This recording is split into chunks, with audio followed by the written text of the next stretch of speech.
अवघ्या काही दिवसांवर येऊन ठेपलेल्या गणेश उत्सव विसर्जनाच्या पार्श्वभूमीवर मनोरच्या वैतरणा नदीकाठी असलेल्या गणेश घाटावर मनोर ग्रामपंचायतीतर्फे जोरदार तयारी सुरू आहे।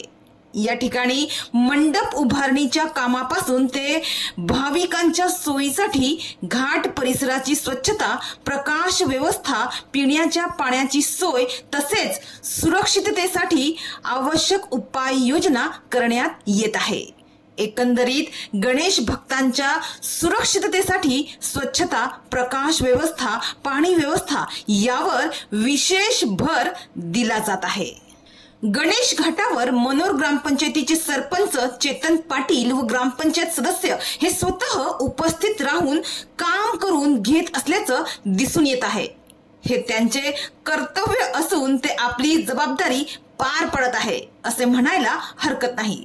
तर विसर्जनाच्या काळात गर्दी नियंत्रणासाठी पोलीस प्रशासनासोबत समन्वय साधून व्यवस्था करण्यात येणार असल्याची माहिती ग्रामपंचायतीकडून देण्यात आली आहे। तर नदीला पाणी जास्त असल्याने गणेश विसर्जनावेळी भाविकांनी विशेष खबरदारी घेण्याचे आवाहन प्रशासनाकडून करण्यात आले आहे। तर एकीकडे बाप्पाच्या आगमनाची तयारी म्हणजेच येणारे सण उत्सव लक्षात घेऊन मनोर परिसरातील रस्त्यांवरील खड्डे बुजवण्याच्या कामाला देखील सुरुवात करण्यात आल्याचं दिसून आलं आहे।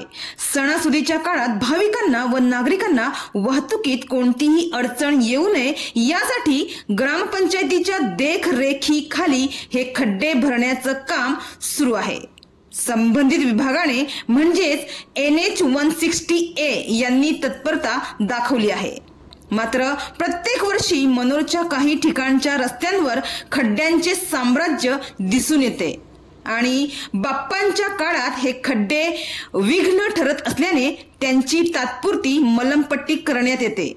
मात्र हे काम तात्पुरते न करता कायमस्वरूपी पक्के दर्जेदार करावे अशी मागणी मृत्युंजय दूत असलेले मनोर गावातील रहिवासी रवीश नाचन यांनी केली आहे।